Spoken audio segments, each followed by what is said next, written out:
உங்கள் வீட்டு washing machine வாங்கி 2-3 வருஷம் ஆயிடுச்சுன்னா அதுக்கப்புறம் லைட்டாக சவுண்டு கேட்கும் கரன்னு.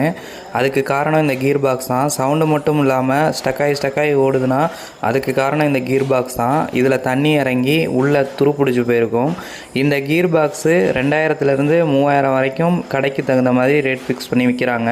இந்த கீர் பாக்ஸ் புதுசு வாங்கி மாற்றினீங்கனாலே இந்த ப்ராப்ளம் சால்வ் ஆகிடும். அதாவது மிஷின் ஓடுறப்ப ரொம்ப சத்தம் கேட்குது, அது மட்டும் இல்லாமல் மோட்ரு ஓடுற சத்தம் கேட்குது, ஆனால் உள்ளுக்குள்ளே துணி சுத்த மாட்டேங்குது அப்படின்னா கண்டிப்பாக இந்த கீர் பாக்ஸ் தான் ப்ராப்ளம். மாற்றிக்கோங்க. நன்றி.